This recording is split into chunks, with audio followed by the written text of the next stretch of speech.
हाय, अगर हमें किसी लिनक्स सिस्टम से किसी डेस्टिनेशन सिस्टम का पोर्ट कनेक्टिविटी चेक करने का है, तो उसके लिए हम यूज़ करते हैं टेलनेट। जैसे कि आप यहाँ पर देख सकते हैं, मैंने गूगल के आईपी को टेलनेट किया 443 पे, जो कि मेरा कनेक्शन सक्सेसफुल हो रहा है, यहाँ पर आपको दिख रहा है। अब टेलनेट का जो सिंटैक्स है वो तो आपको मालूम रहेगा। टेलनेट उसके बाद आईपी एंड उसके बाद हम डालते हैं यहाँ पर पोर्ट।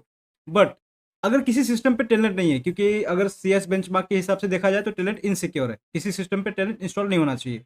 बट नहीं है, तो हम क्या कर सकते हैं? उसके लिए हम यूज़ करते हैं एनसी कमांड। एनसी कमांड बहुत सारे सिस्टम पे, लिनक्स सिस्टम पे बाय डिफ़ॉल्ट इंस्टॉल रहता है, तो हम एनसी कमांड यूज़ कर सकते हैं। बट अगर आप देखेंगे, थोड़े जो पुराने सिस्टम है आरएचएल 7 एंड दूसरे सिस्टम्स है, उस पे भी एनसी कमांड भी नहीं होता है। तो आप उस केस में क्या कर सकते हैं? तो उस केस में आप कर सकते हैं इको डेव टीसीपी एंड इसके बाद आप यहाँ पर लिखेंगे इसकी आईपी। आईपी उसके बाद आप स्लैश मारेंगे और उसके बाद यहाँ पर आप लिखेंगे पोर्ट। जैसे यहाँ पर मैंने पोर्ट, यहाँ पर ऐसा रहेगा पोर्ट, और यहाँ पर इसका आउटपुट मतलब लिखने का तरीका ऐसा रहेगा। हमें सब कुछ स्लैश में करके लिखना पड़ेगा।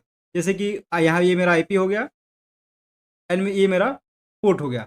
तो जैसे मैं इसे एंटर मारूंगा, ये फटाक से मेरे सेकेंड कमांड कमांड प्रॉम्प्ट पे आ गया। मतलब जैसे कि मुझे जरा भी वेट करना नहीं पड़ा, या ये स्टक नहीं हुआ।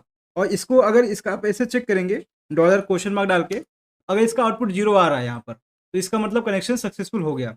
बट अगर इन केस अगर आपका यहाँ पर समझ लीजिए 44 पे मैं कनेक्ट करता हूँ और ऐसा स्टक हो गया बीच में वो, तो इस केस में आपका कनेक्टिविटी नहीं हो रहा है। इससे आप समझ सकते हैं।